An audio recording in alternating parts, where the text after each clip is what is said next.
Hello friends. तो जैसा कि आप लोगों को पता है कि हम आज प्लेटफॉर्म का सेट डिस्कशन करने जा रहे हैं। आज टेस्ट सीरीज आपका 4 है और 4 नंबर टेस्ट सीरीज का आज हम लोग डिस्कशन करेंगे।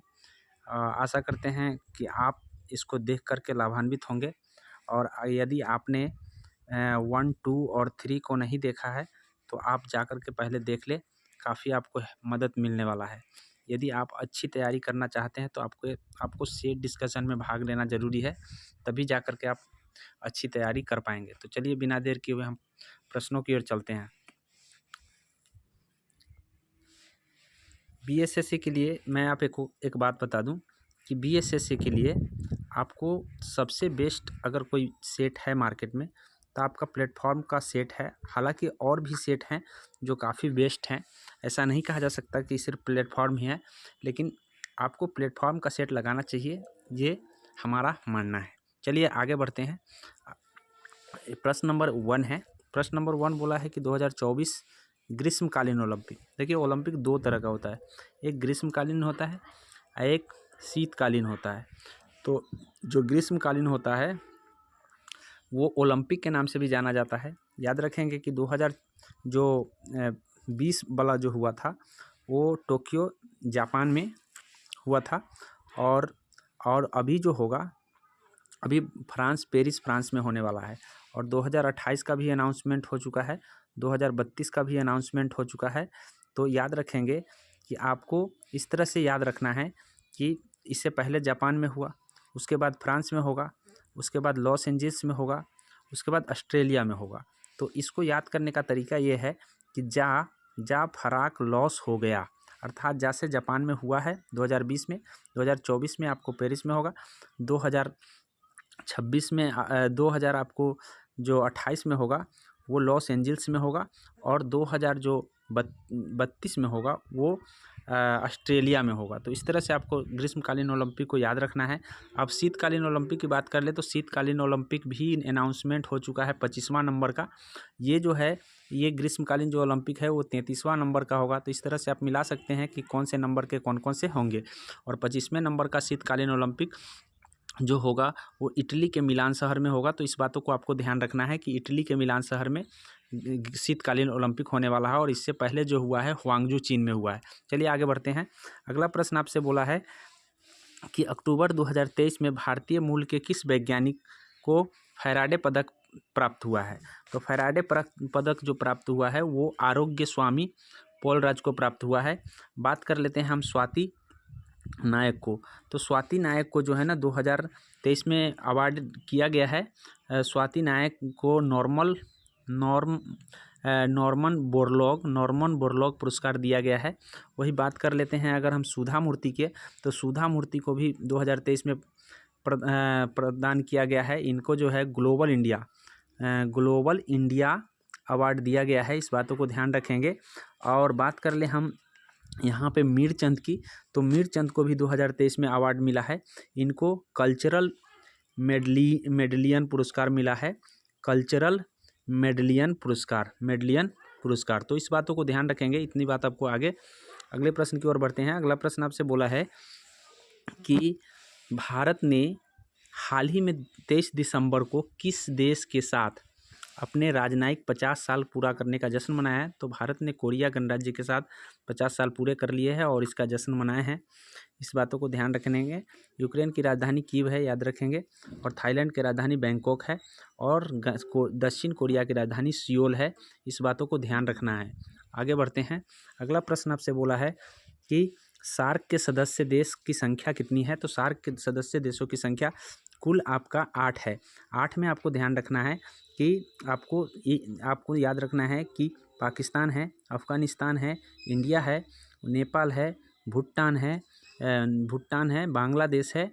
उसके बाद आपको ध्यान रखना है 2 हो गए, 4 हो गए, 6 हो गए और आपको दो द्वीपीय देश का नाम याद कर लेना है, मालदीव और श्रीलंका। पूछा जाता है कि कौन नहीं है, याद रखिए एग्जाम में, तो म्यांमार नहीं है। इस बातों को ध्यान रखना है।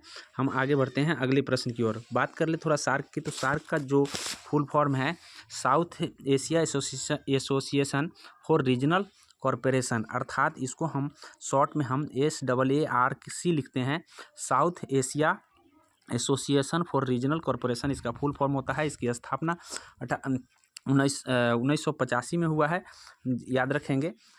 इस तरह से आपको 8 दिसंबर को भी याद रखना है, क्योंकि 8 दिसंबर 1985 में इसकी स्थापना हुआ है। सबसे नया मेंबर जो है अफगानिस्तान है, इस बातों को भी ध्यान रखना है। आगे प्रश्न की ओर बढ़ते हैं। अगला प्रश्न जो आपको बोला है कि 1994 के बाद पहली बार जो है ना बलिंदर ट्रॉफी मेमोरियल अवार्ड जो है ना जीता है, वो कौन से जीते हैं? तो ये जीत गए हैं आपका महाराष्ट्र को आपको बलिंदर ट्रॉफी के लिए याद रखेंगे, जिसमें महाराष्ट्र ने 80 स्वर्ण और 69 रजत पदक और 79 जो है कांस्य पदक जीता है। या बात कर लेते हैं पंजाब यूनिवर्सिटी ने वही दूसरे स्थान प्राप्त किया है, इस बात को ध्यान रखेंगे। सुल्तान जौहर कप का संबंध किससे है पूछा जाता है, तो सुल्तान जौहर कप का जो संबंध है वो आपका हॉकी से है, इस बातों को ध्यान रखेंगे। आगे हम अगला प्रश्न की ओर बढ़ते हैं। अगला प्रश्न आपसे बोला है कि डुरंड रेखा किन दो देशों के विभाजित करता है? तो डुरंड रेखा जो है अफगानिस्तान और पाकिस्तान को विभाजित करता है, इस बातों को ध्यान रखना है। और मैंने कई रेखाएं आपको इससे पहले बता दिए हैं। बात कर ले मैकमोहन की, तो मैकमोहन रेखा जो है ना इंडिया और चाइना के बीच है। बात कर लेते हैं हम हिंडनबर्ग की, तो हिंडनबर्ग जो है आपको ध्यान रखना है जर्मनी और पोलैंड है। बात कर लेते हैं अगर हम मैगीनोट की, तो मैगीनोट रेखा जो है ना जर्मन फ्रांस है। बात कर लेते हैं अगर हम 49वीं समांतर रेखा की, तो 49वीं समांतर रेखा यूएसए और कनाडा है। बात कर लेते हैं मेनर हिम, एक मैगीनोट एक मेनर हिम अलग होता है, तो मेनर हिम रेखा की बात कर ले तो रूस और फिनलैंड। तो इस तरह से इतना बात आपको ध्यान रखना है। अगले प्रश्न की ओर बढ़ते हैं।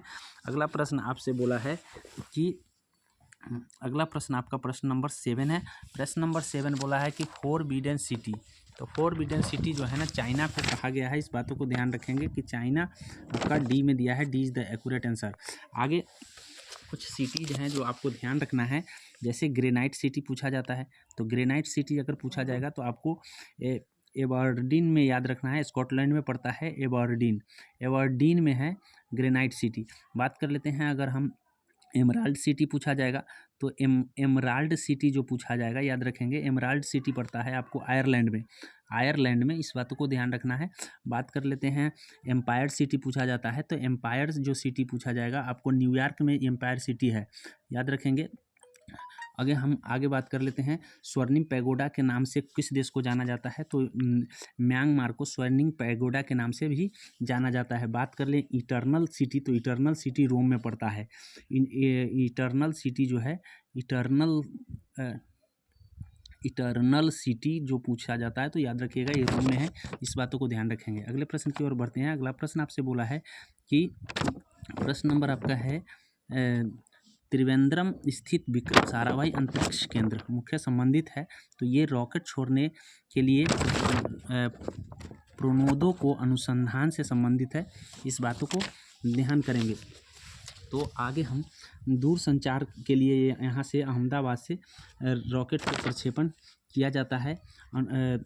आपको अंतरिक्ष श्री धवन अंतरिक्ष केंद्र जो है श्रीहरिकोटा आंध्र प्रदेश में पड़ता है, इस बातों को ध्यान रखना है। अगले प्रश्न की ओर बढ़ते हैं। अगला प्रश्न आपसे बोला है कि व्यास सम्मान किस क्षेत्र में उत्कृष्ट योगदान के लिए दिया जाता है, तो बात करें हम व्यास सम्मान की, तो व्यास सम्मान जो है व्यास सम्मान और सरस्वती बिरला फाउंडेशन के द्वारा दिया जाता है, व्यास सम्मान और सरस्वती सम्मान, और यह जो है ना 1991 से दिया जा रहा है, इस बातों को ध्यान रखना है। इस बार जो है ना 2023 का लेटेस्ट जो है ना पुष्पा भारती को मिला है, पुष्पा भारती को व्यास सम्मान दिया गया है, इस बातों को ध्यान रखना है। इससे पहले जो है ध्यान रखना है कि पागल खाना के लिए जो है व्यास सम्मान दिया गया था। इससे पहले जो है ना पागल खाना उपन्यास के लिए शिव शंकरी को दिया गया है, तो इस बातों को ध्यान रखना है। अगला प्रश्न की ओर बढ़ जा रहे हैं। अगले प्रश्न आपका है कि मान बुकर पुरस्कार जो है नोबेल पुरस्कार है, साहित्य के क्षेत्र में नोबेल पुरस्कार माना जाता है, और इसकी शुरुआत कब से हो गई थी, तो इसकी शुरुआत जो हुआ है 1969 से हुआ है, इस बातों को ध्यान रखना है। आगे हम बात कर लेते हैं कि मान बुकर पुरस्कार जो है कॉमनवेल्थ तथा आयरलैंड के नागरिकों को 2008 से दिया जाता है। सबसे जो 2008 में दिया गया था, आपको ध्यान रखना है, अरविंद अडिगा को दिया है द व्हाइट टाइगर के लिए। द व्हाइट टाइगर के लिए जो है अरविंद अडिगा को 2008 में दिया गया था। और वही 1981 में जो है दिया गया था सलमान रश्दी को। सलमान रश्दी मिडनाइट चिल्ड्रेन, उसका काफ़ी फेमस बुक है मिडनाइट चिल्ड्रेन। तो मिडनाइट चिल्ड्रेन के लिए सलमान रश्दी को 1981 में दिया गया था। वही बात कर ले 1997 में तो अरुंधति राय को God of A small thing के लिए अरुंधति राय को मिला था। वही 2006 की बात करें तो 2006 में इनहेरेंट ऑफ लॉस के लेखक किरण देसाई को मिला है। इनहेरेंट ऑफ लॉस के लेखक किरण देसाई है, उनको 2006 में जो है मान बुकर पुरस्कार मिला है। बात कर ले लेटेस्ट मान बुकर पुरस्कार, तो श्रीलंका के जो पॉल लिंच को दिया गया है। श्रीलंका के नहीं है, ये अलग की है, पॉल लिंच को दिया है, याद रखेंगे, पॉल लिंच प्रॉफिट सॉन्ग के लिए। और इससे पहले सेहान करुणतिलका को मिला था, सेहान करुणतिलका को इससे पहले वाला मिला है। तो इस तरह से आपको इन सभी चीज़ों को याद रखना है। अगले प्रश्न की ओर बढ़ते हैं। अगला प्रश्न आपसे बोला है कि नवंबर 2023 में जारी रिपोर्ट के अनुसार भारत के जलवायु प्रदर्शन सूचकांक में कौन सा रैंक रहा है? तो 8वां रहा है। पोर्टो-नोवो निम्नलिखित में से किस देश की राजधानी है? तो पोर्टो-नोवो जो है बेनिन की राजधानी पोर्टो-नोवो है। इस बातों को ध्यान रखेंगे।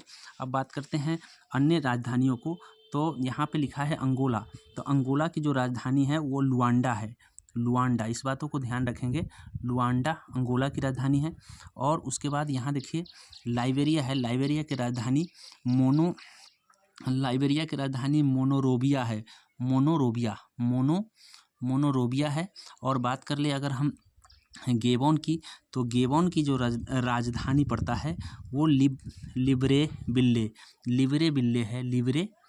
लिब्रेविल्ले है। इस बातों को ध्यान रखेंगे। तो इतनी बात आपको इस प्रश्न से जानकारी मिलती है।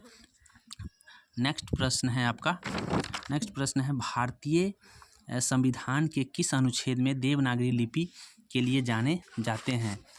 जाने वाली हिंदी को अंग्रेजी के साथ आधिकारिक सरकारी भाषा माना गया है। तो मैं आपको बता दूं, हिंदी को अंग्रेजी के साथ सरकारी आधिकारिक भाषा जो है अनुच्छेद नंबर 343 है। मैं बात कर लेता हूँ भाषा का। तो भाषा का जो प्रावधान है संविधान के भाग 17 में दिए गए हैं।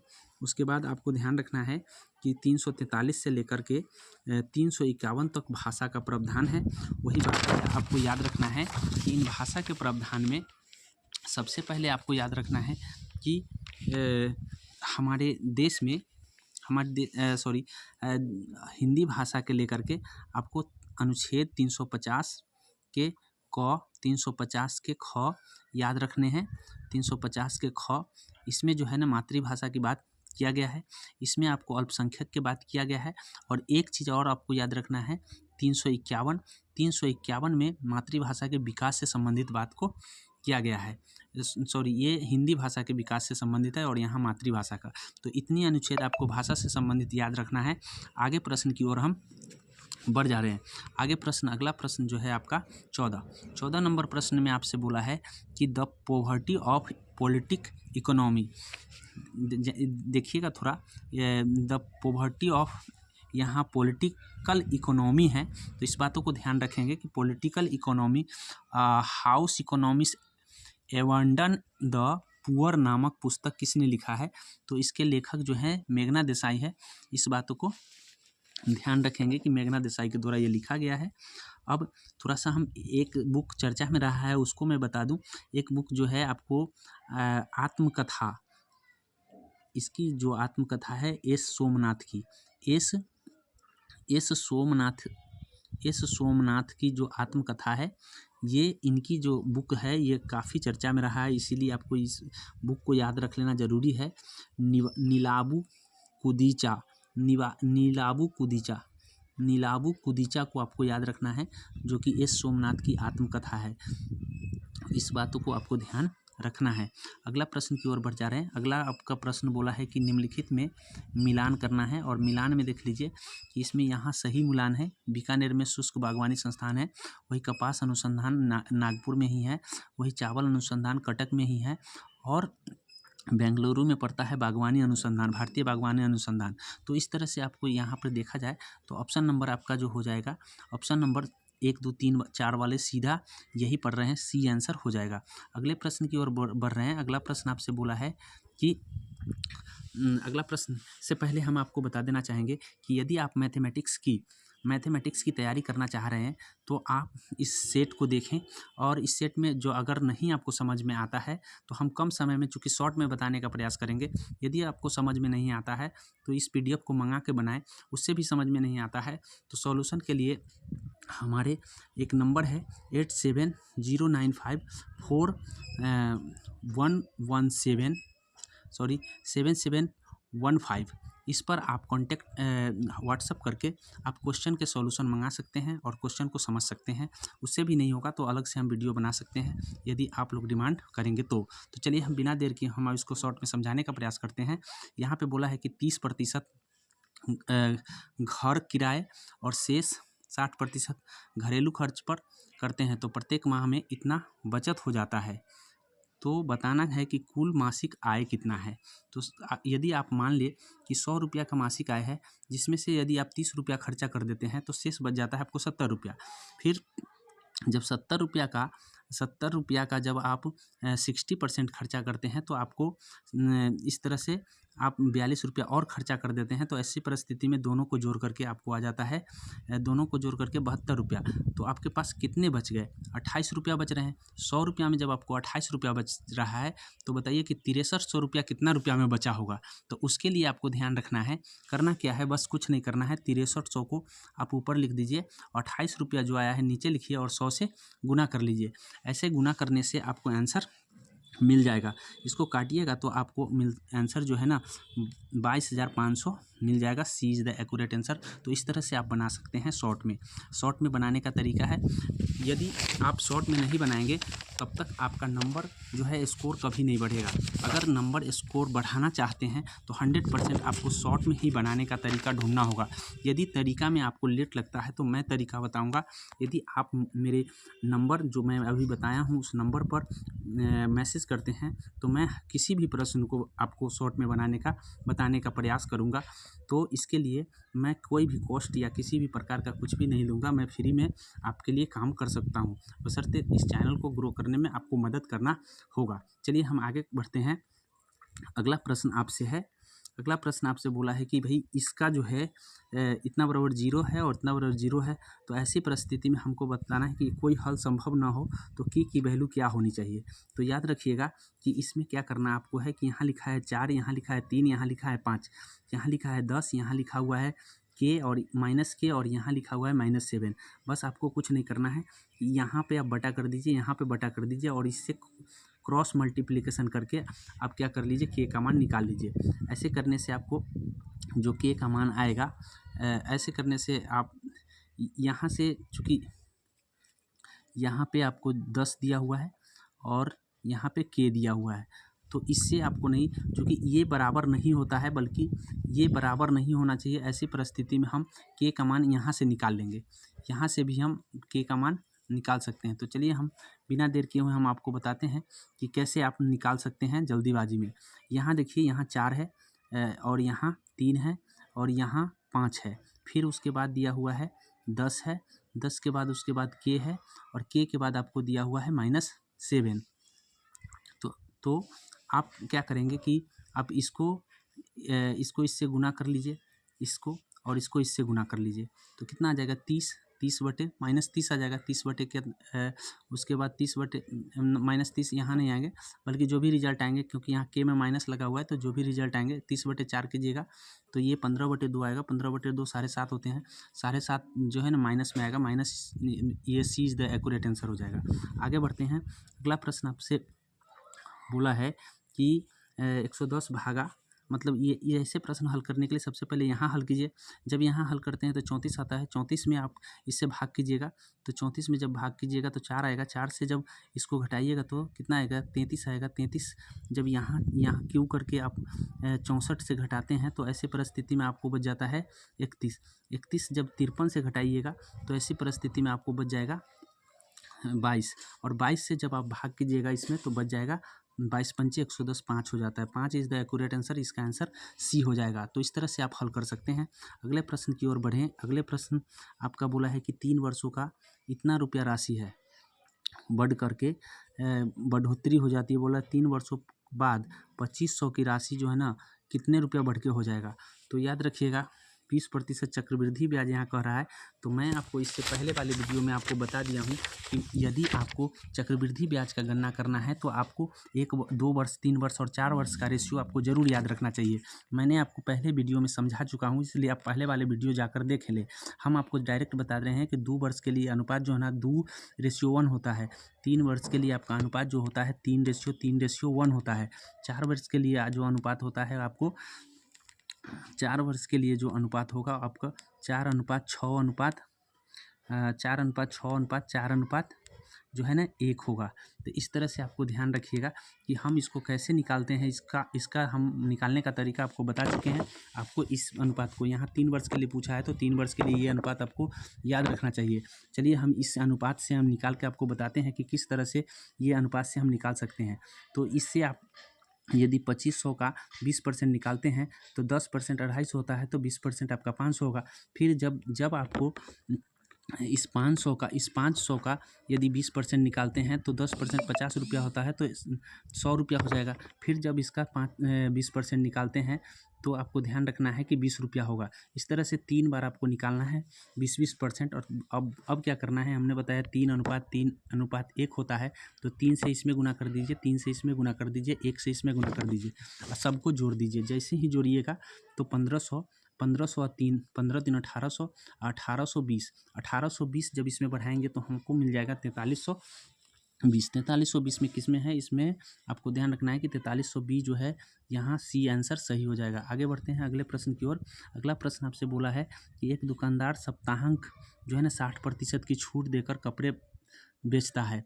रविवार को वह एक्स्ट्रा छूट 10% देता है। आप रविवार को एक कमीज खरीदते हैं, तो इसका मतलब क्या है कि आपने 100 रुपया की वस्तु खरीदा होगा, तभी आपको 36 रुपया में मिला है। क्योंकि जब इसका आप 60% निकालेंगे तो कितना आ जाएगा, 60% छूट निकालेंगे तो आपको 40% देना है, तो 40% ये इसका मतलब 40 रुपया देना पड़ा। फिर एक्स्ट्रा छूट आपको 10% निकालेंगे तो 4 रुपया छूट आया, तो इसका मतलब 36 रुपया। तो इसका मतलब उसने 100 रुपया की वस्तु खरीदा था। अब हम आपको बताते हैं कि यदि हम दूसरे दिन खरीदते हैं तो हमको सिर्फ कोई छूट नहीं देना पड़ेगा। तो कोई छूट नहीं देना पड़ेगा, इसका मतलब 100 रुपया की वस्तु 100 रुपया ही खरीदना होगा। तो हम बताइए कि 100 रुपया की वस्तु खरीद ले रहे हैं और रविवार को हम 36 रुपया में खरीद ले रहे हैं, तो दोनों का अंतर कितने का है, 64 का। इसका मतलब है कि 64 रुपया हमें अधिक देना पड़ेगा। यहाँ पे 64 रुपया जो है आंसर हो जाएगा। तो यहाँ D is the accurate answer हो गया। चलिए हम चूँकि आपको शॉर्ट में बताने का प्रयास करते हैं, यदि आपको एक बार में समझ नहीं आता है तो रिपीट करके देखें, और नहीं उससे भी नहीं समझ में आता है तो आप मैसेज कर सकते हैं, तब हम प्रश्नों को फिर से आपको बताने का प्रयास करेंगे। अगला प्रश्न है आपका कि भाई इतना का विभाजित किया जाता है तो 3 शेष बचता है, तो ऐसी संख्या कौन है। जब भी ऐसे प्रश्न पूछे जाए आप इस सब का एलसीएम निकाल लीजिए। एलसीएम आपका 180 आएगा और उसमें शेष को जोड़ दीजिए, वही आपका आंसर हो जाएगा। तो यहाँ पे आ जाएगा आपको 183। अगला प्रश्न है आपसे बोला है कि किसी संख्या के व्युत्क्रमों का योग 20 है और दोनों संख्याओं के व्युत्क्रमों के घनों का योग पूछा है। तो याद रखिएगा संख्या और संख्या के व्युत्क्रम, इसका मतलब ए है कोई संख्या आप मान लीजिए कि कोई संख्या ए है और 1/a है। इसको जोड़ने से कितना आ जा रहा है, 20 आ जा रहा है। इसका मतलब है कि जब भी ऐसे जोड़ करके आएंगे तो या तो उसको आपको वर्ग में पूछेगा या तो वर्ग में पूछेगा, अर्थात कहने का मतलब है कि a² + 1/a² पूछेगा, और नहीं तो आपको घन में पूछेगा a³ + 1/a³ पूछेगा। तो इस तरह से आपको जब निकालना होता है तो ऐसे को हम इस तरह से निकालते हैं। देखिएगा, ऐसे निकालने के लिए कि यदि आपको a+1/a = 20 दिया हुआ है तो आप क्या कीजिएगा, जब आपको इस वर्ग में पूछेगा तो स्क्वायर करके 2 घटा लीजिए। अगर आपको घन में पूछ रहा है तो घन में क्या करना है, क्यू करके दो गुने घन में पूछ रहा है तो आप ध्यान रखेंगे कि 3 गुने आपको क्या करना है कि ए घटा लीजिए। तो इस तरह से आपको घटाएंगे तो आपको आंसर जो हो जाएगा, याद रखिएगा कि इसका आंसर जो हो जाएगा आपको ए हो जाएगा। ए घटाने के बाद जो है ना 20 का क्यू कर लीजिए, और क्यू करने के बाद 3 गुने 20 अर्थात 3 गुने 20 घटा लीजिए तो इसको निकालने के बाद ये आंसर आ जाएगा। अगले प्रश्न की ओर बढ़ते हैं। अगला प्रश्न आपसे बोला है कि दो भिन्न संख्याओं का योग इतना है और यदि एक भिन्न इतना है तो दूसरा भिन्न कितना होगा। तो याद रखिएगा, जब भी ऐसे पूछेगा तो ये दोनों का अंतर निकाल लीजिए, दोनों का अंतर निकालिएगा, आंसर आपके सामने होगा। तो इसका आंसर जो भी 1/90 हो जाएगा। इस तरह से अगला प्रश्न आपसे बोला है कि भाई कि दो मिश्रणों का अनुपात जो दिया हुआ है ये है। अब बोला है कि इन और दूसरे मिश्रण का अनुपात ये है, दोनों को हम इस अनुपात में मिला देते हैं तो नया अनुपात क्या बनेगा। तो इसको बनाने का तरीका क्या है कि आप सबसे पहले यहाँ 4 3 है तो 4/7 लिख लीजिए, 4 3 7 होता है। फिर उसके बाद देखिए कि यहाँ 3 2 है तो यहाँ 3/5 लिख लीजिए। और फिर इसके बाद यहाँ देखिए, यहाँ कितना बन जा रहा है, 1/2 बन जा रहा है। इसका मतलब 1/3 लिख लीजिए, 2 1 3 हो गया, 4 3 7 हो गया, 3 2 5 हो गया। इसलिए हम पहले वाले को ऊपर लिखे और जोड़ के नीचे लिखे हैं। अब इसको क्या करना है कि इसको अंतर करना है। जब ये दोनों का घटाव कीजिएगा तो आपको जो है मिल जाएगा कितना, ये मिल रहे हैं आपको। इसमें से अगर यदि आप 1/3 घटाते हैं तो आप 9 - 5/15 पाते हैं। तो कितना मिल जाएगा, 4/15 मिल जाएगा। चूँकि 4/15 इसका घटाव आ गया। जस्ट लाइक 1/3 में से 4/7 को घटाइए तो घटाने से कितना मिलेगा, इसमें से जब आप घटाते हैं तो 21 मिलता है और उसके बाद है 7 में से आपको 12, अर्थात कहने का मतलब है कि ये जो है सीधा घटा लीजिए तो ये 9/21 अर्थात कहने का मतलब है 3/7। तो 3/7 और 4/15 तो दोनों का जो बटा करते हैं तो बटा करने के बाद जो है आपको आंसर जो है ए आ जाएगा। इस बातों को ध्यान रखेंगे, ये दोनों का जो है ए आंसर आ जाएगा। बना के आप देख लीजिए। आगे हम बढ़ते हैं। अगला प्रश्न बोला है कि 26 नंबर प्रश्न है। 26 नंबर बोला है कि जीत ने एक पुस्तक को 7/12 भाग पढ़ा। एक पुस्तक का 7/10 भाग पढ़ा है, जबकि ज्योति पुस्तक का 11/14 भाग पढ़ा है। हालांकि दोनों के पास अपनी अपनी पुस्तकें 180 पृष्ठ शेष बचे हैं, तो जीत द्वारा पढ़े गए पृष्ठों की संख्या का अंश ज्योति से द्वारा पढ़े गया है। कितना अंश पढ़ा गया है। तो याद रखिएगा कि इसमें बनाने का तरीका क्या है। इसमें बनाने का तरीका जो है आप ध्यान रखेंगे कि ये दोनों में इस तरह से बनाएंगे कि जीत का कितना भाग पढ़ा है। तो जीत का कितना भाग हम 7/10 भाग पढ़ा हुआ है तो 3/शेष भाग 3/10 बच गया, 3/10। उसी तरीके से फिर तो 3/10 बराबर हो जाएगा आपको 180 के बराबर हो जाएगा। जब 180 के बराबर होगा तो कुल जो आप निकालेंगे, मान लीजिए कि 3/10 बराबर अगर 180 करते हैं तो इसका कितना वैल्यू निकल के आ जाएगा, 600 आ जाएगा। 600 आ गया। उसी तरीके से फिर अब ये 600 आ गया तो इस जो है 600 का आप ध्यान रखेंगे कि जीत का निकालना है उसका 7/10। 600 का 7/10 निकाल दीजिए। 600 का 7/10 निकालिएगा तो ध्यान रखिएगा कि ये 420 आ जाएगा। 420 आ गया। अब इस तरह से 420 आ गया तो ध्यान रखेंगे कि अब 11 जो है हमको बताया गया है कि 11/14 भाग उसका है ज्योति का।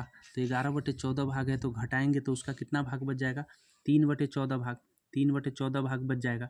अब जब 3/14 भाग बच गया तो हम 3/14 भाग को लेकर के बराबर में 180 करेंगे। फिर उसी तरीके से तो 180 करेंगे तो यहाँ 3 से कर देंगे तो 840 आ जाएगा। 840 आ गया। फिर उसके बाद हम 840 आ गया तो अब इस 840 जो आया, इससे हम 11/14 भाग उसका निकाल लेंगे, और 11/14 भाग निकालिएगा तो 660 आ जाएगा। अब 660 आ गया, तो इस तरह से आप देखें कि एक बार 660 आ रहा है, एक बार आपको 420 मिला है। तो ये दोनों का जो है रेशियो, दोनों को क्या कर लीजिए, रेशियो निकाल लीजिए, तो 11/7 आएगा। 11/7 आंसर हो जाएगा। 11/7 जब 420 को 660/420 कीजिएगा तो 11/7 आ जाएगा। 11/7 इज द एक्यूरेट आंसर। चलिए आगे बढ़ते हैं। यहाँ पे 11/7 आंसर आ जाएगा। क्या करना है, एक बार इसको घटा करके, फिर से मैं बता दे रहा हूँ, एक बार इसको घटा करके 3 कितना लाना है, 10, इसके बराबर कर लेना है आपको 180, तो मिल जाता है 600। अब उसके बाद बोला है कि फिर इसका जो है ना 600 का 7/10 निकाल लेना है, तो 420 आ जाएगा। 420 आ गया। फिर उसी तरीके से फिर इसका घटा करके आ जाता है 3/14। 3/14 बराबर 180 कर लेना है, और जब इसको काट देंगे तो 60 आ जाएगा। तो 60 आ जाएगा, तो 60 से गुना कर लेंगे तो ये 440 आ जाएगा। इसका फिर हम 11/14 जब निकालते हैं तो 660 आ जाता है। अभी 660 और 420 का जब हम बटा करते हैं तो 11 मिल जाता है हमको 7, तो 11/7 आंसर हो जाता है। इस तरह से आप समझ गए, ये आंसर हो जाएगा। इस अगला प्रश्न की ओर बढ़ते हैं। अगला प्रश्न में बोला है कि इतना वर्ष, बोला है कि इतना रुपया 4 वर्ष में 5% वार्षिक साधारण ब्याज की दर से अजीत का ब्याज क्या होगा। तो ब्याज निकालने का तरीका मैं अभी बताया हूँ कि आप ब्याज निकालेंगे, साधारण ब्याज निकालें तो वर्ष और समय को गुना कर दीजिए, 20 आ गया। बस 20% आपको इसका निकाल देना है। जो 20% आएगा वही आंसर हो जाएगा। तो 10% आपको आ जाएगा 2700, आप 27 मतलब 273.50 रुपया 10% आता है, तो इसका दुगुना कर दीजिए। जो दुगुना करके आता है इसका आंसर जो हो जाएगा आपको 547 आ जाएगा। 547 इज द एक्यूरेट आंसर हो जाएगा। इस तरह से आप निकाल लेंगे एकदम आसान तरीके से। अगला बोला है कि 28 नंबर प्रश्न बोला है कि दो संख्याओं के बीच अनुपात इतना है, और यदि उनमें 6 जोड़ दिया जाता है तो अनुपात ये हो जाता है। तो ऐसे प्रश्न को हल करने के लिए आपको क्या करना है कि 5/9 पहले से था, 2:3 अभी हो जा रहा है। इस दोनों का अंतर 1 का है, इसलिए 1 गुने 6 लिख देंगे। क्या लिख देंगे, 1 गुने 6। अब इसका गुना करते हैं तो कितना आता है, इसका गुना करते हैं तो 15, इसका गुना करते हैं तो 18। 18 और 15 का जब अंतर निकालिएगा तो ऐसी परिस्थिति में 3x आ जाता है। 3x बराबर है आपको 6, इसके बराबर हो जाएगा। अभी 3 से आप इसको काट देंगे तो 2 बार में कर दे, इसका मतलब x की वैल्यू कितना आ गया, 2। जब x की वैल्यू 2 आ गया है तो इस तरह से आपको ध्यान रखना है। पूछा क्या है, पूछा आपसे है कि वे मूल संख्या क्या थे। तो मूल संख्या आपसे पूछा है, तो याद रखिए मूल संख्या किस रेशियो में था, 5:9 रेशियो में। तो वे मूल संख्याएं जो हो जाएंगे, 5 दूना 1 10 हो जाएगा, 9 दूना 18 हो जाएगा। सी द एक्यूरेट आंसर हो जाएगा। आगे प्रश्न बोला है कि एक कुर्सी के विक्रय मूल्य, बोला है कि 10% और 14% छूट देकर 27 रुपया का अंतर पाता है। तो बताइए कि कुर्सी का मूल्य ज्ञात कीजिए। अर्थात कहने का मतलब है कि 4% का अंतर हो जाता है तो 27 रुपया हो जाता है। तो इसका मतलब है कि 4%, 4 यूनिट का मतलब 27 है, तो 100 यूनिट का मतलब मालूम कर लीजिए, हो गया। 100 यूनिट को मालूम करने के लिए बटे में 4 और गुने में 100 कर लीजिए।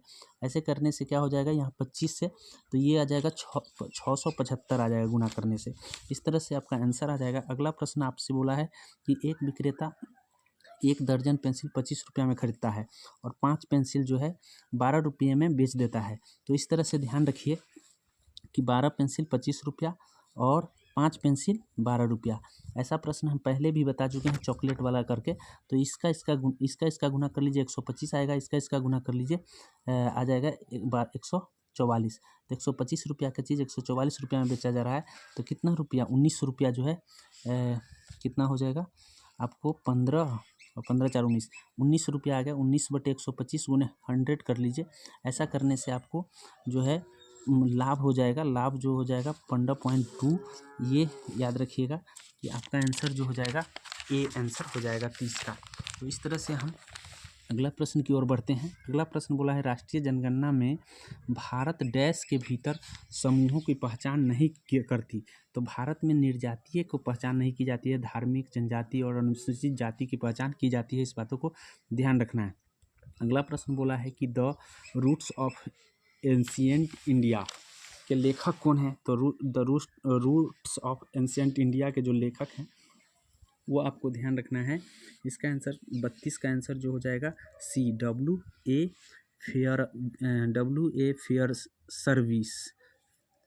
फेयर सर्विस है। इस बात को ध्यान रखेंगे।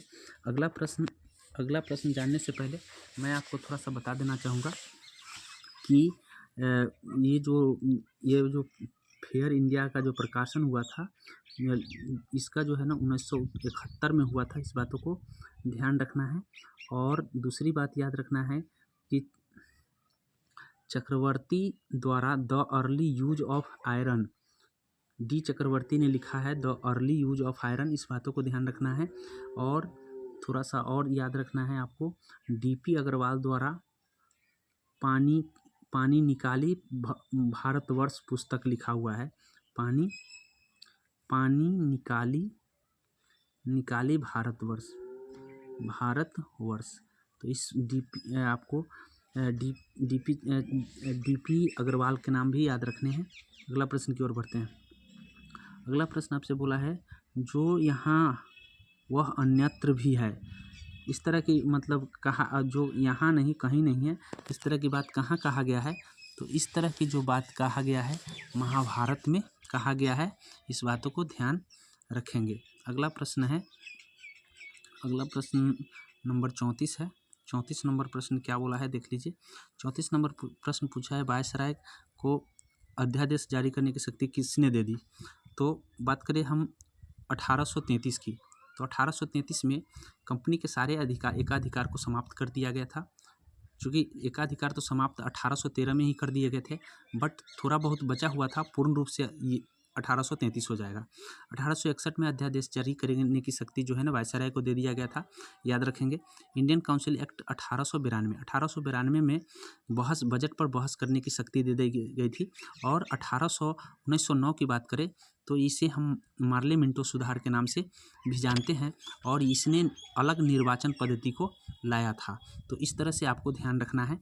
और विधि बनाने की जो शक्ति है वो 1853 विधि सदस्य की मान्यता दे दी गई थी, लेकिन परिषद जो बनाया गया था चार्टर एक्ट 1853 में बनाया गया था। तो इस बातों को भी आपको ध्यान रखना है। अगला प्रश्न आपसे बोला है कि हिंदू पौराणिक कथा के अनुसार जो है समुद्र मंथन हेतु किस सर्प की रस्सी के रूप में स्वयं प्रस्तुत किया गया? तो ये वासुकी सर्प की जो है ना रस्सी बनाया गया था, याद रखेंगे। चूँकि पुराणों में लिखा है कि वासुकी को ही रस्सी बनाया गया था। और समुद्र मंथन आप सुने होंगे, महाभारत से और विष्णु पुराण से मिलता है। और इसमें जो है याद रखेंगे कि असुर राज बलि था जो तीनों लोगों पर राज कर लिया था। तो इसके लिए सूर्य मंथन कराया गया, और सूर्य मंथन कराने के क्रम में जो है रस्सी के रूप में वासुकी सर्प को लिया गया था। और पहाड़ जो है ना कृष्ण के दिए हुए पर्वत को, जिसको मंदारचल पर्वत कहते हैं, मंदराचल पर्वत में मंथन हुआ था। इस बातों को ध्यान रखेंगे। और इसमें राजा बलि की हत्या गलत करने के कारण हो गया था। इस बातों को ध्यान रखेंगे। अगला प्रश्न आपसे बोला है कि ठुमरी गायिका गिरजा देवी का संबंध किससे है? तो ठुमरी गायिका गिरजा देवी का जो संबंध है, याद रखेंगे कि जो उनका घराना है बनारस, ठुमरी गायिका जो है ना बनारस घराने की है, याद रखेंगे। और ये कथक नृत्य से संबंधित है। कथक नृत्य से इनका संबंध कथक नृत्य से है। और ये जो है ना जयपुर घराने के समकालीन है, जयपुर घराने की समकालीन है। इस बातों को ध्यान रखेंगे। उसके बाद है थोड़ा सा सितारा देवी का नाम भी याद रखेंगे। और पुत्री जयंती माला इसी घराने से संबंधित है, सितारा देवी और पुत्री जयंती माला। कथक नृत्य को ध्रुपद एवं ठुमरी गायन के माध्यम से व्यक्त किया जाता है। ध्रुपद एवं ठुमरी गायन के माध्यम से ही व्यक्त किया जाता है। तो इस बातों को ध्यान रखने। अगला प्रश्न आपसे बोला है कि राजस्थान में शरीर व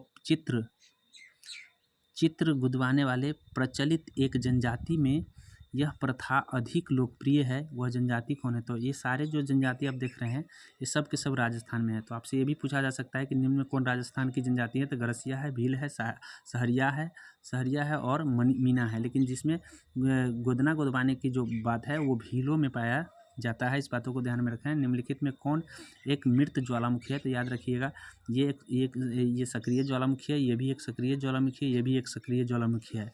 तो जो फ्यूजियामा है वो जापान में है और जो स्ट्राम्बोली है वो इटली में है और एटना भी इटली में है। इस बातों को ध्यान रखेंगे। और ये माउंट जो पोपा है, माउंट पोपा जो है ना एक मृत ज्वालामुखी है। इस बातों को आपको ध्यान रखेंगे। पोपा पड़ता है म्यांमार में। इस बातों को ध्यान रखें, म्यांमार। तो माउंट पोपा म्यांमार।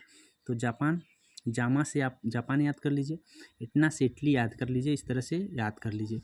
अगला प्रश्न आपसे बोला है कि निम्नलिखित में कौन सा आरक्षित जीव मंडल सबसे अधिक ऊंचाई पर स्थित है?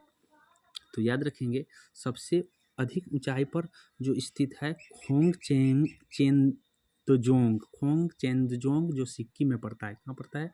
सिक्किम में। इस बातों को आप ध्यान कर लीजिए। ये सबसे ऊंचाई पर स्थित है।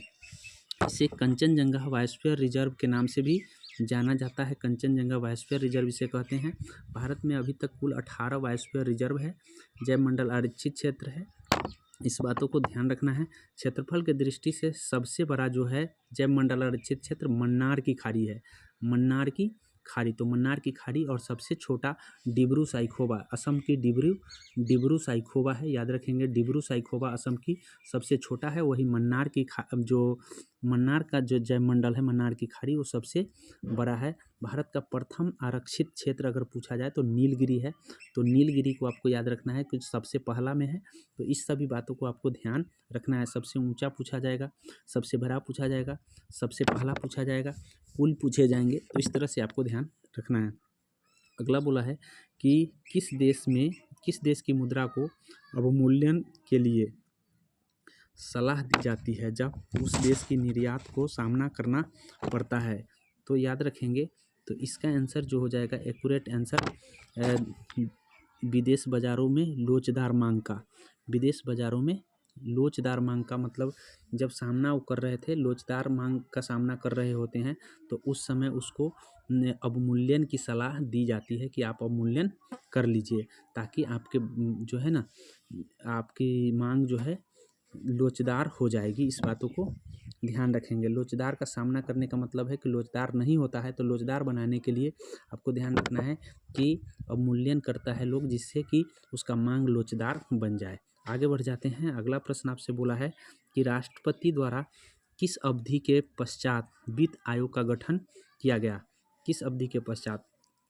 तो याद रखेंगे कितने अवधि के लिए वित्त आयोग का गठन किया जाता है? तो हर 5 वर्ष के पश्चात जो है ना राष्ट्रपति वित्त आयोग का गठन करते हैं। बात कर ले वित्त आयोग की तो हमारे संविधान में 280 अनुच्छेद 280 के तहत जो है वित्त आयोग की चर्चा है।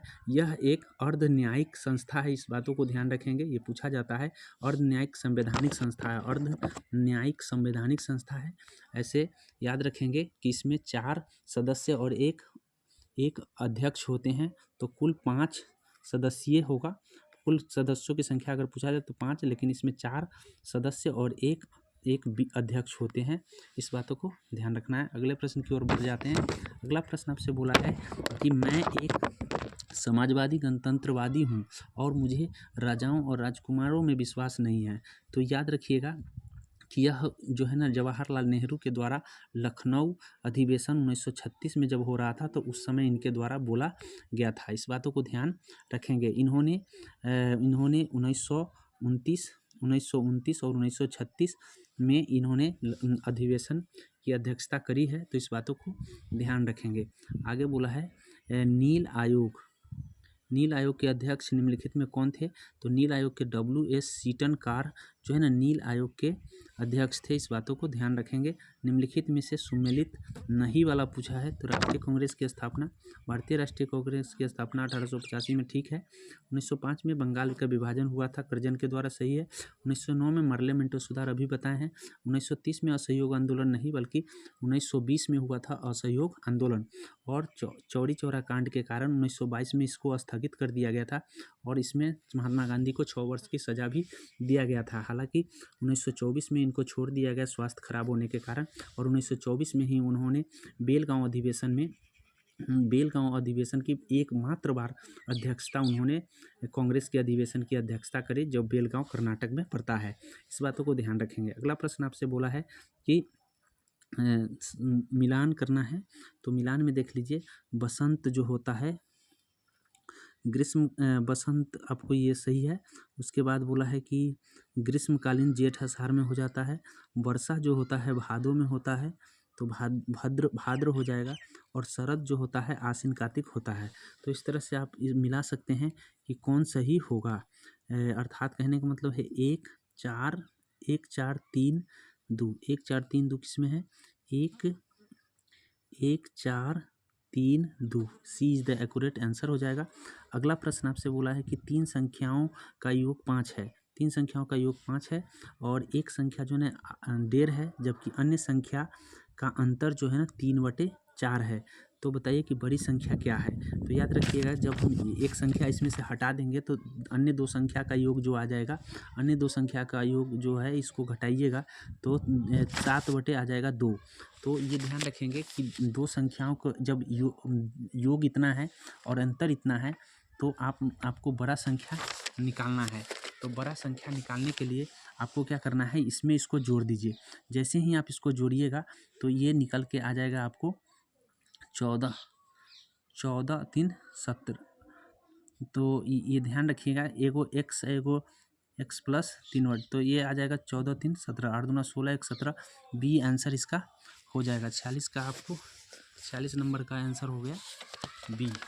तो आगे हम बढ़ जाते हैं अगला प्रश्न की ओर। कैसे निकाले हैं, चूँकि ये दोनों बोला है 3 गो का योग ये है, तो एक संख्या इतना दिया है तो इसको हटा देंगे तो बच जाएगा 7/4, 7/2, और 7/2 बचा। तो अब बोला है कि 2 संख्या का अंतर इतना है, तो इसका मतलब है बड़ी संख्या कौन है, तो अंतर में इसमें ला के जोड़ दीजिए, वो बड़ी संख्या आ जाएगा। तो बड़ी संख्या आपका आ जाएगा बी। अगला प्रश्न आपसे बोला है कि एक वस्तुकार 25.65 वस्तु को बोला है कि एक पुस्तक को इतना में बेचने पर व्यापारी को 5% हानि होती है, और यदि वह इतना में बेचे तो कितना लाभ होगा। तो याद रखिएगा कि जब ऐसा प्रश्न आए तो सबसे पहले आपको ध्यान रखना है कि कैसे आप इसको निकालेंगे। निकालने का तरीका ये है कि वस्तु का विक्रय मूल्य क्या है 25 पॉइंट, तो इसका मतलब है कि आप इसको पहले क्रय मूल्य जानिए। क्रय मूल्य जानने का तरीका क्या है कि 25.65 इंटू 100 आप कर लेंगे क्या चीज़, 5 रुपया का हानि हो रहा है तो आपको 5 रुपया घटा करके 95 आ जाएगा। इसको काट देंगे, यहाँ 20 आ जाएगा, यहाँ इसको काट देंगे 19 आएगा। 19 से जब इसको काट दीजिएगा तो 19 से ही कट जाएगा, 19 से काट देंगे तो ये 19 से कट जाएगा। और इस तरह से काटने के बाद इसका हमको पता चल जाएगा क्रय मूल्य। काटते हैं, जैसे ही काटेंगे तो डेसिमल उड़ा लीजिए तो बटा 100 हो जाएगा। 100 से काटने से हम उस 19 से काटने से पहले आपको बटा 100 कर लीजिए। इस 20 से काट दीजिए 5 आ गया।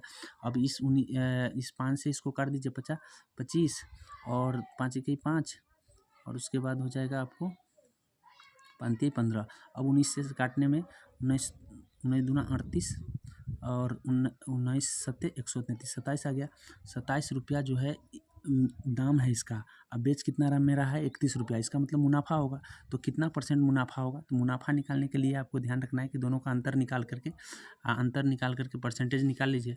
तो इस तरह से आपको मुनाफा वाला आंसर हो जाएगा। 47 का जो आंसर होगा ये डी हो जाएगा। आप निकाल के देख लीजिएगा, हम जल्दीबाजी में हैं इसलिए हम आपको आगे बताने का प्रयास करते हैं। अगला प्रश्न जो है, अगला प्रश्न देख लीजिए कि अगला प्रश्न बोला है कि एक कक्षा में 24 लड़के हैं, ठीक है, और 24 लड़के हैं, कुछ लड़कियां हैं, और एक टेस्ट में लड़कों का द्वारा प्राप्त अंक कितना है, और बोला है लड़कियों द्वारा प्राप्त अंक कितना है, और कुल इतना है, तो विद्यार्थियों की कुल संख्या बताएं।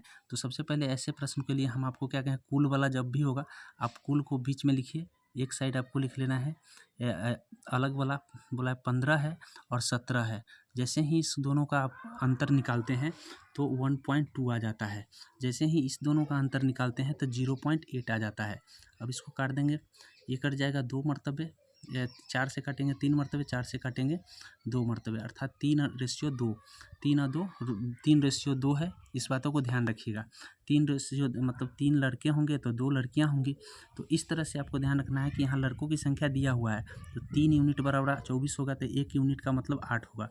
तो यहाँ 2 यूनिट का मतलब क्या हो जाएगा, तो 2 यूनिट का मतलब हो जाएगा 16, अर्थात 16 लड़कियाँ हैं और 24 लड़के हैं। तो कुल पूछा है तो 16 और 24 कितना होता है, तो 16 और 24 आपका 40 होता है। 40 आंसर हो जाएगा। तो इस बातों को ध्यान रखना है। करना क्या है, एक बार मैं फिर से बता दे रहा हूँ। यहाँ पे दिया हुआ है कुल अनुपात, तो कुल जो औसत होता है, कुल औसत यहाँ लिख दीजिए और यहाँ पे 15 हो गया और यहाँ पे 17 लिख दीजिए। इसको घटाने से 1.2 आ जाएगा। ये दोनों को घटाने से आपको आ जाएगा 0.8। जब इसको काटेंगे तो ये 3:2 आ जाता है। 3 यूनिट मतलब 24 है, तो 5 यूनिट का मतलब हमको पूछा है। 3×2 5, तो 3 यूनिट, तो 3 से काट करके 1 यूनिट का मतलब हो जाएगा 8, तो 5 यूनिट का 8 पंचे 40 आंसर हो जाएगा। आगे बढ़ते हैं। आगे एक संख्या में 2 अंक है जिनका योग 9 है और यदि संख्या में 27 जोड़ दिया जाता है तो ये जो है ना अंक बदल जाते हैं। तो आप किसको जोड़ने से जो है ना अंक बदल जाएंगे, तो जब यहाँ 27 जोड़िएगा तो यहाँ पे आ जाएगा 9 और 27 जोड़ेंगे तो किस में जोड़ने से जो है ना संख्या उलट जाएंगे। तो संख्या उलट 27 जोड़ के देखिए, 7×2 9 और 7×2 9, तो 27 जोड़ने से क्या इसके अंक उल्टे नहीं उल्टे। अब यहाँ पे देख लीजिए और भी संख्या है जो आप जोड़ के देख लीजिए कि अंक उलट रहे हैं कि नहीं। 27 इसमें जोड़ लीजिए, 7×6 13 और उसके बाद हो जाएगा 3×2 5 और 1 6। क्या नहीं उलट गए कि नहीं उलट गए, इसका उल्टा हो गया।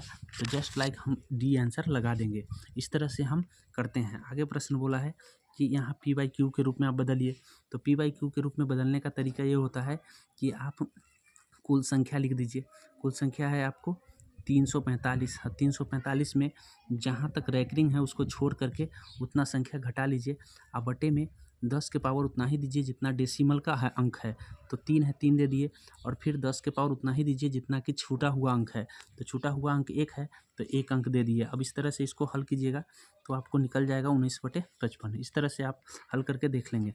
आगे बोला है 51 नंबर प्रश्न में आपसे बोला है कि एक कमीज का अंकित मूल्य जो है इतना है और 18% छूट दिया जा रहा है। यदि उसे 14% लाभ होता तो कमीज का लागत मूल्य क्या है। तो ऐसे प्रश्न को हल करने के लिए आपको हम बताए हुए हैं इससे पहले वाले वीडियो में। यदि आप पहले समझे होंगे तो ज़रूर इस समझ जाएंगे। यहाँ देखिए अंकित मूल्य दिया हुआ है तो 18% छूट देगा। इसका मतलब क्या है कि 18% छूट देने के बाद, तो 18% छूट देने के बाद क्या आ जाएगा, इसका हो जाएगा 1824 गुने ये हो जाएगा आपको 82/100। ठीक है, 82/100। अब इसको 14% लाभ हो रहा है तो 14% लाभ हो रहा है, इसका मतलब 100/114। 114। अब इस तरह से ध्यान कर लीजिए कि इसको जब हल कीजिएगा तो आपको हल जो है 51 का आंसर निकल के आ जाएगा। आपको ध्यान रखना है ए निकाल कर आप देख लेंगे एक बार। अगला प्रश्न आपसे बोला है कि मूल्यांकन करें। तो मूल्यांकन करने का मतलब है कि आपको इसका वर्गमूल करना है, इसका वर्गमूल करना है, इसका वर्गमूल करना है। इसका वर्गमूल जो है 36 आपको 19,600 है। तो वर्गमूल आप देख लीजिए कि वर्गमूल क्या आ रहा है और सबको वर्गमूल करके जोड़ दीजिए। जब 196 का पता है आपको, 196 का 14 होता है तो 1 0 हो जाएगा। फिर उसके बाद यहाँ पे तो 140 से आएगा, लेकिन यहाँ कई अंक का डेसिमल 4 अंक का, तो 2 अंक का डेसिमल यहाँ अर्थात 1.140 आ जाएगा। यहाँ पर कितने अंक का डेसिमल है, तो यहाँ पे देखिए 2 2 4 4 और 2 6 2 8 हुए, तो 4 अंक का डेसिमल हो जाएगा। 4 अंक का डेसिमल जब होगा तो इसका मतलब 1 डेसिमल यहाँ देना होगा। अब यहाँ देखिए 34 है 1, ये हो जाएगा 35। तो इस तरह से देखिएगा, सॉरी 4 है 1 हो जाएगा 5। यहाँ पे देखिए इसका जो आता है 140 आता है। इसका जो आएगा आपको कितने अंक का डेसिमल, 4 2 अंक का डेसिमल चाहिए, तो 14 जब निकालिएगा तो यहाँ पे कोई अंक नहीं बचता है। और उसके बाद यहाँ पे 0 दे दीजिए। फिर उसके बाद यहाँ देख लीजिए, यहाँ पे आ जाएगा 4 अंक का डेसिमल, तो 14 डबल 0 देना पड़ेगा। तो इस तरह से ध्यान कर लीजिए कि इसको जोड़ने से आपको कितना आ जाएगा। यहाँ 4 अंक पूरा दीजिए, 0 0 दे दीजिए, और यहाँ भी 4 अंक पूरा दीजिए। नहीं, यहाँ आप दशमलव देके 0 0 कर सकते हैं। तो इस तरह से आप इसको जोड़ेंगे, तो जोड़ने के बाद जो आपको आ जाएगा, ध्यान रखिएगा, इसका आंसर ए आ जाएगा। इसका आंसर सॉरी ए नहीं, सी आ जाएगा, ध्यान रखेंगे। अगला प्रश्न आपसे बोला है कि राम 103 मीटर लंबे पुल में तैरता है। वह एक छोर से दूसरे छोर तक तैरकर जाना, वापस उसी रास्ते पर आने में 206 मीटर की दूरी में मिनट में तय कर लेता है। तो उसकी औसत चाल क्या है? तो याद रखिएगा कि 103 जाता है, अब वो आने जाने में इतना लग जाता है, तो इसकी औसत चाल ज्ञात करना है। तो औसत चाल ज्ञात करने के लिए कहने का मतलब है कि 103 मीटर जो तैरता है वह जो है एक छोर से दूसरे वापस आने में कितने समय का ले रहा है? तो 1 मिनट का ले रहा है। ठीक है, 1 मिनट ले रहा है। तो 1 मिनट ले रहा है, तो इसका मतलब है कि औसत चाल बराबर है तो कुल दूरी बटे कुल समय। कुल दूरी कितना है देख लीजिए कि कुल दूरी आपका हो जाएगा 206, और कुल समय कितना है? तो कुल समय आपको 1 मिनट है, तो मिनट को आप सेकंड में बदल दीजिए, 60 हो जाएगा। इस तरह से आप भाग दे के निकाल लीजिए। भाग दे के जो निकल के आएगा वो आपका आंसर हो जाएगा। आपका आंसर जो हो जाएगा, याद रखिएगा कि बी आंसर हो जाएगा। भाग दे के आप देख लेंगे। इस तरह से यहाँ देखिए कि इसका बोला है वर्गमूल। तो वर्गमूल में कितना है? तो वर्गमूल पहले तो आप काट दीजिए, काटने के बाद जो वर्ग बनेगा, वो वर्ग बनने के बाद आपको ये 400 आ जाएगा। 441 बटे 961। याद रखिएगा कि ये 21 बटे आ जाएगा।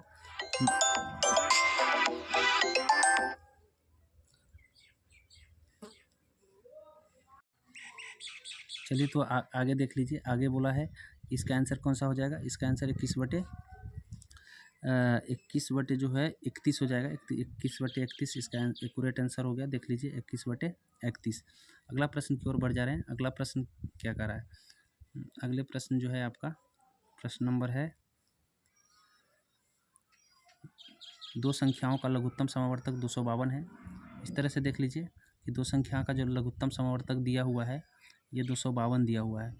तो आपको बताना ये है कि 12 यदि महत्तम समवर्तक इतना है और लघुत्तम समवर्तक इतना है, तो ऐसी परिस्थिति में दोनों का अंतर ये दिया हुआ है।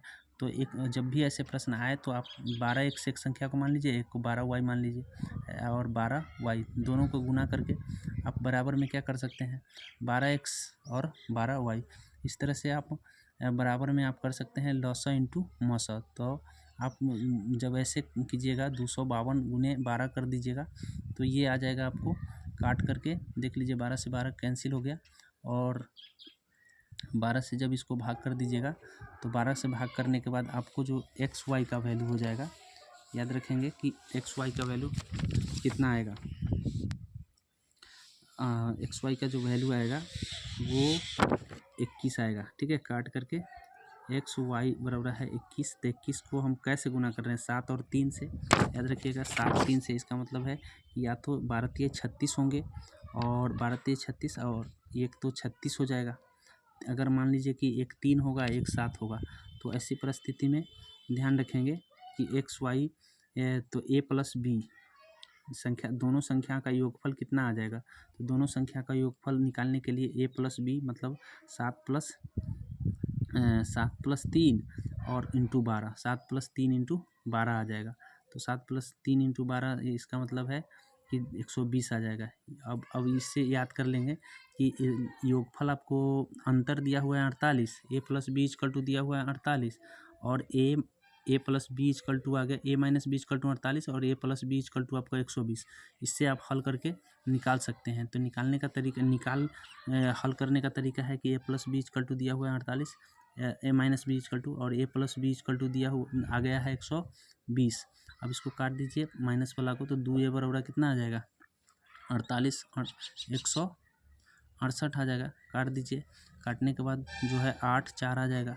तो इस तरह से ध्यान रखिएगा कि ये तो एक संख्या आ गया और इसमें पूछा क्या है, तो उनका योग क्या है, तो योगे पूछा ही था, इसका आंसर ये आ जाएगा। ठीक है, अब संख्या निकालने का मैं बता दिया हूँ कि ये संख्या कैसे निकालेंगे। अब बोला है कि 4 180 लिखा जा रहा था, 6 कितना लिखा जाएगा, तो याद रखिएगा कि ये 180 किस हिसाब से लिखा है, तो क्यू और स्क्वायर करके जोड़ दिया है, तो इसी तरह क्यू और स्क्वायर करके जोड़ देंगे, इतना आ जाएगा। अगला बोला है कि भाई नाइट वॉचमैन को क्रिकेट लिखा जा रहा है, तो ड्यूस को क्या लिखा जाएगा, तो ड्यूस जो है ना टेनिस लिखा जाएगा। उसके बाद बोला है कि ये संख्या देखिए 4 दूना 120 प्लस 5, फिर इतना दूना मतलब गुने 2 प्लस 5, गुने 2 प्लस 5, तो यहाँ पे प्लस 5 कर दिया है तो गुने 2 कर देंगे, अर्थात 400 510 हो जाएगा। कितना हो जाएगा, 510, ये आंसर हो जाएगा। अगला प्रश्न आपसे बोला है जिस प्रकार नाटक का अभिनेता से संबंधित है उसी प्रकार कंसर्ट का संबंध, तो कंसर्ट का जो संबंध होगा याद रखेंगे, जो कंसर्ट किससे संबंधित होगा, तो आंसर हो जाएगा संगीतकार। कंसर्ट जो है ना संगीतकार से संबंधित है।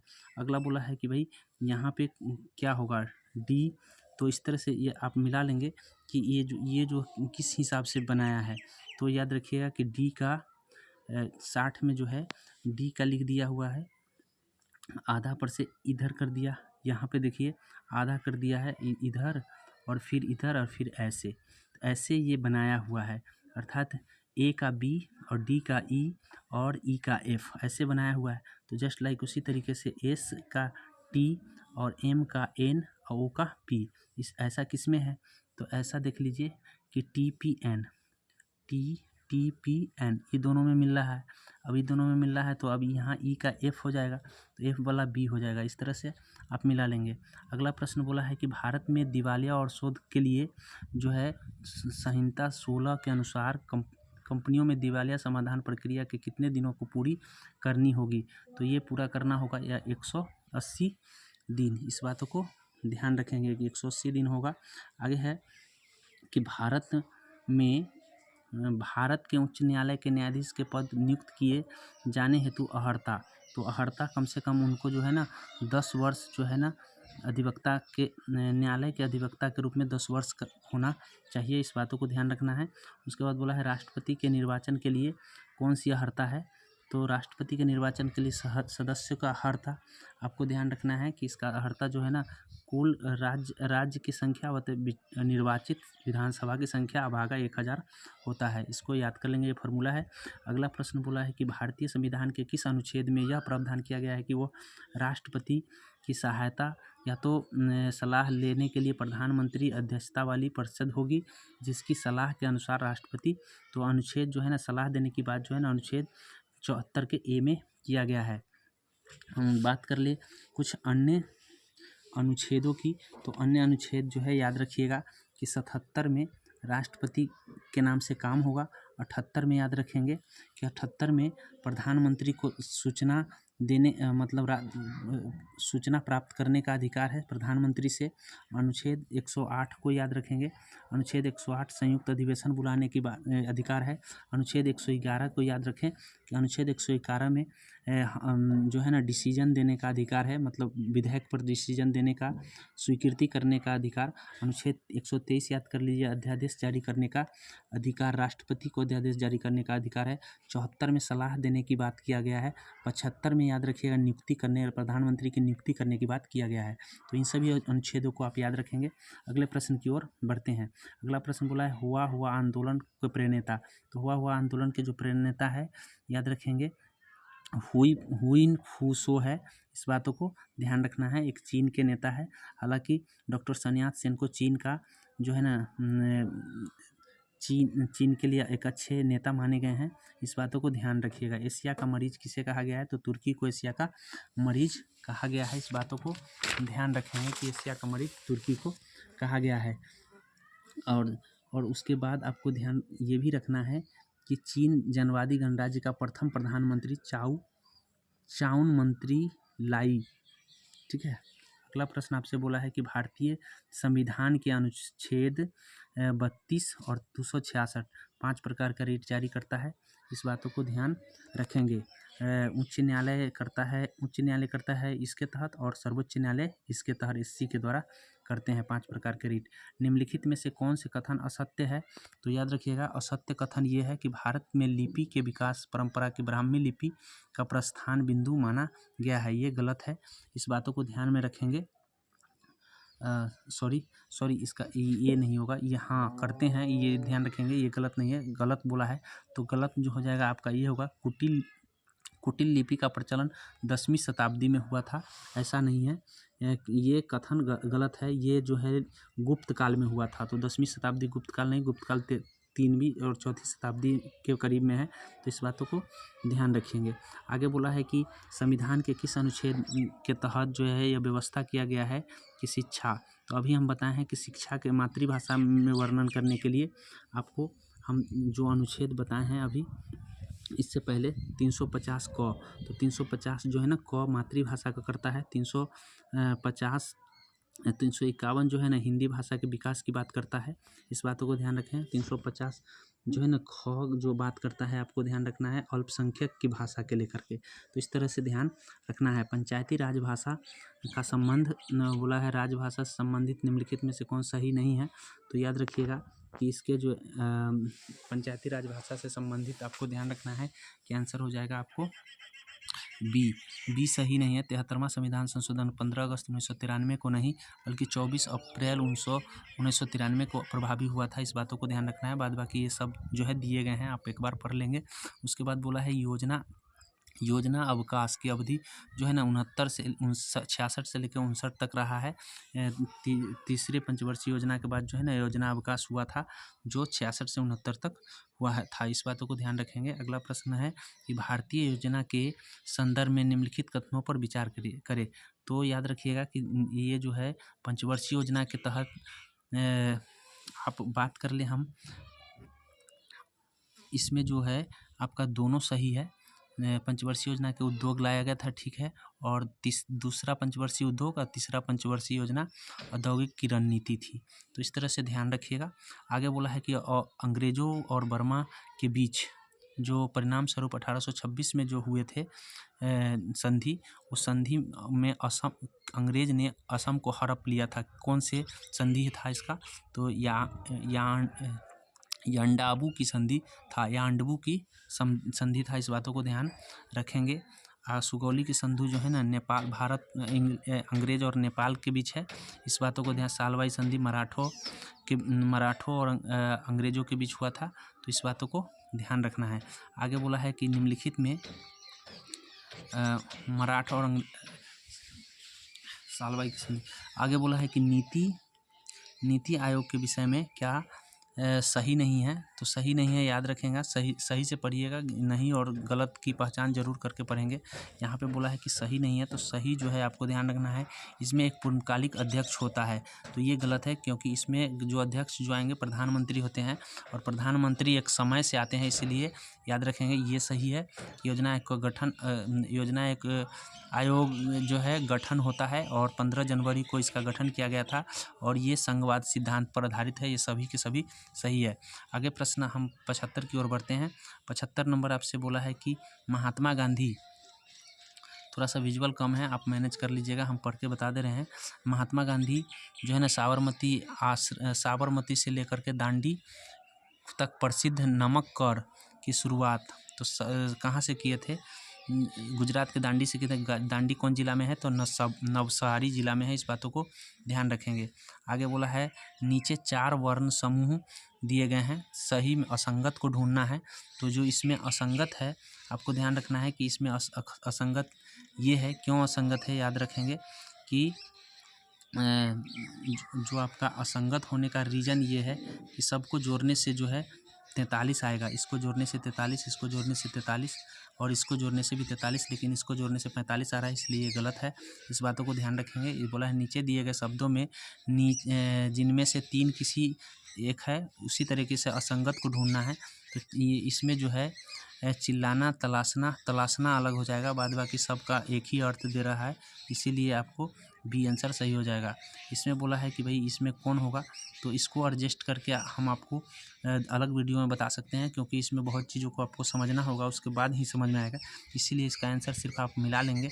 इसका जो आंसर हो जाएगा आपका प्रश्न नंबर जो है ये 78 है, और 78 का आंसर हो जाएगा आपका ए आंसर हो जाएगा। मिला लीजिएगा एक बार बना करके।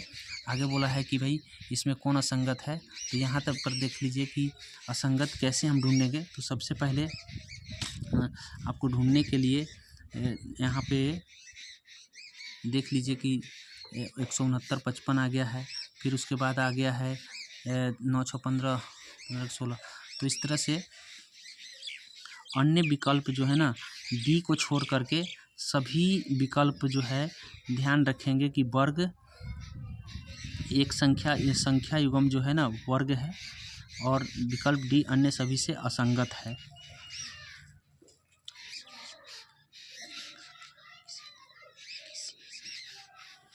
यहाँ ध्यान रखेंगे किसी न किसी संख्या में सब में वर्ग है, लेकिन डी में जो है,